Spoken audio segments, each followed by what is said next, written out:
আল্লাহর অনুমতি ছাড়া কোনো প্রাণীর মৃত্যু হয় না। আল্লাহর অনুমতি যখন চলে আসে তখনই কোনো প্রাণের মৃত্যু হয়। আল্লাহর অনুমতি ব্যতীত কারোর মৃত্যু হয় না।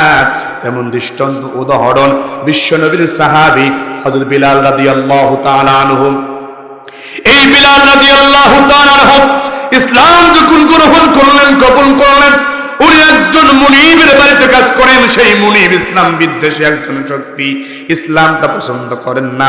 কিন্তু বিলাল যখন ইসলাম গ্রহণ করলেন, কবুল করলেন, একজন দুইজন জানতে জানতে অনেক মানুষ জেনে ফেললেন যে বিলাল ইসলাম গ্রহণ করেছেন। এইবার মুনিব বলছেন, ও বিলাল, তুমি হয়তো ভুল বুঝেই তুমি ইসলাম গ্রহণ করেছো, ওই আব্দুল্লাহর বেটা মুহাম্মাদের বানানো ধর্ম তুমি গ্রহণ করেছো। আমি তোমাকে বলছি যেটা তুমি ভুল বুঝতে পেরে, তুমি যেটা ভুল করে করেছো, এখন ভুল বুঝতে পেরে তুমি ওটা ছেড়ে দাও, আর ওটা তুমি করো না। বিলাল বলছেন, মুনিব গো, আমি কখনো ভুল বুঝতে পারি নাই। আমি এতদিন ভুলের ভিতরে ছিলাম। আমি আমার আল্লাহকে চিনেছি, আমি আমার বিশ্ব নবীকে চিনেছি, আর বিশ্ব নবীর হাতে বায়াত গ্রহণ করেছি, আর শপথবদ্ধ হয়েছি, ইন্নাল্লাহা ইউহিব্বুল্লাযীনা ইউকাতিলুনা ফি সাবিলিহি সাফফান কাআন্নাহুম বুনিয়ানুম মারসুস। আল্লাহু আকবার। বিলাল সাফ সাফ মুনিব জানিয়ে দাও, মুনিব, আমি কখনো ভুল করে ইসলাম গ্রহণ করি নাই, আমি জেনে বুঝাই করেছি। কারণ আমি আমার এই দুনিয়ার জীবনের বিনিময় হলো পরকালে চাই জান্নাত, এজন্য জেনে বুঝাই করেছি। শুধু তাই নয়, বিশ্ব নবীর কাছে শপথবদ্ধ করে এসেছি, যদি ইসলাম প্রতিষ্ঠার জন্য, দ্বীন কায়েমের জন্য, হকের বাতিলের বিপক্ষে লড়াইয়ের জন্য, জালিমের বিদার ঘন্টা বাজানোর জন্য, যারা ভোট চুরি করে ক্ষমতার মসনদে বসে এদেরকে বিদার ঘন্টা বাজানোর জন্য, আল্লাহর জমিন আল্লাহর দ্বীন কায়েমের জন্য সীসা ঢালা প্রাচীরের মতো সারিবদ্ধভাবে লড়াই করার আগে আমি বিলাল তাতেও রাজি। তারপর ইসলাম থেকে সরে যাব না, এক ইঞ্চিও সরে যাব না। বিলাল যখন এই ঘোষণা দিলেন, আর মুনিব তখন রাগে অগ্নি শর্মা হয়ে গেলেন। বিলালকে বলছিল, মুনিব বিলালকে বলছিল, বিলাল, তোমার তো সাহস বন্ধ নাই, তুমি কার সামনে দাঁড়িয়ে কথা বলছো? তুমি কি জানো তোমার সবকিছু বন্ধ হয়ে যাবে? বিলাল বলে, আমি জানতাম ইসলাম কবুলের সাথে সাথে আমার সব দরজা বন্ধ হয়ে যেতে পারে, দুনিয়ার সব দরজা বন্ধ হয়ে যেতে পারে, কিন্তু একটা দরজা খোলা থাকবে, চিল্লায় বলতে হবে তো সেই দরজাটা কার? সবাই বলেন কার? ওই দিন বিলাল রাদিয়াল্লাহু তাআলা বলছিলেন, মুনিব গো, জীবনের সব রাস্তা বন্ধ করে দিতে পারো, কিন্তু একটা রাস্তা বন্ধ করে দেওয়ার ক্ষমতা কারণ নেই। বলেন তো সেই রাস্তাটা কার রাস্তা? সবাই বলেন কার রাস্তা? এই বিলাল মুনিবের সামনে যখন ওইটা বললেন, বলার সাথে সাথেই আর মুনিব সহ্য করতে পারলেন না। মুনিব যখন সহ্য করতে পারলেন না, মুনিব বিলালের উপরে নির্যাতন, টর্চার শুরু করলেন। এমন ভাবে টর্চারিং শুরু করলেন, আহারে, আমার বিলালের পায়ে রশি বেঁধে দিলেন। অবন্ধু, বিলালকে যে পথ দিয়ে রশি দিয়ে টেনে নিয়ে গিয়েছিলেন, আমরা হজ উমরায় গিয়ে সেই পথটা দেখে এসেছি। আহারে, বিলালের পায়ে রশি বেঁধে দিলেন, আর অবরশির অবশিষ্ট সাইড হলো ঘোড়ার সাথে বেঁধে দিলেন, আর ঘোড়াগুলো ছেড়ে দিলেন। একজন জ্বলন্ত বিলালকে রাস্তার ভিতর টেনে টেনে নিয়ে যায়। আর এখন তো রাস্তাগুলো সমান, ওই সময় বিলালের টেনে নিয়ে যাওয়ার কারণে বিলালের শরীরের চামড়াগুলো উঠে যায়, রক্তগুলো ঝরতে থাকে।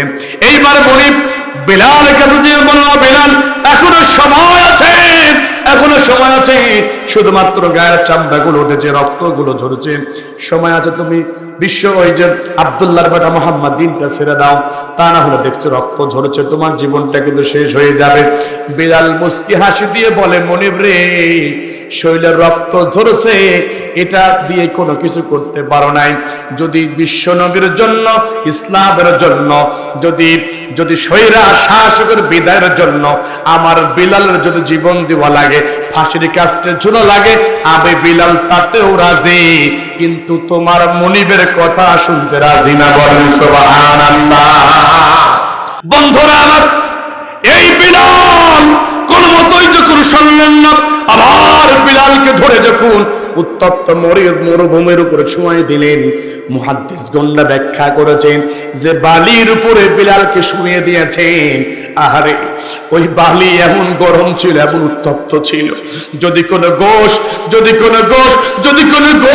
ওই বালির উপর রেখে দেওয়া হতো, যদি কোনো গোশ ওই বালির উপর রেখে দেওয়া হতো, 2-1 মিনিটের ভিতরে সেই গোশটা খাওয়ার মতো উপনীত হয়ে যেত। 2-1 মিনিটের ভিতরে গোশটা খাওয়ার মতো পরিবেশ হয়ে যেত।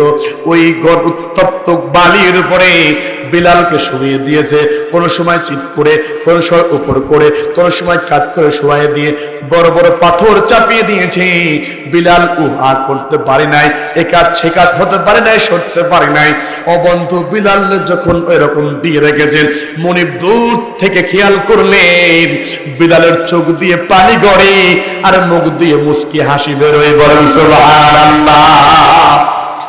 দূর থেকে মনিব দেখে চিন্তা করলেন, হারে এই বিলালের এত নির্যাতন করলাম, তার গোলগুলো এত নরম হয়ে গিয়েছে, খাওয়ার মতো উপনীত হয়ে গেছে, মুখের হাসি তো বন্ধ হয় না। এইবার মুনিব বিলালের কাছে আসলেন, দেখে বিলাল হাসে। সুবহানাল্লাহ বলে। ও বন্ধু, কত কঠিন মুহূর্তেই যে কেউ হাসতে পারে, হাসতে পারে, কত কঠিন মুহূর্তে যে কেউ হাসতে পারে না।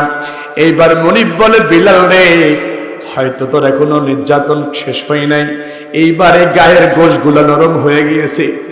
মনিব যখন গায়ের গোশগুলা টান দেয়, ওই গোশগুলা যখন শরীর থেকে ছিঁড়ে ছিঁড়ে চলে আসে, এইবার বিলাল শুধু উহু শব্দটুক করে।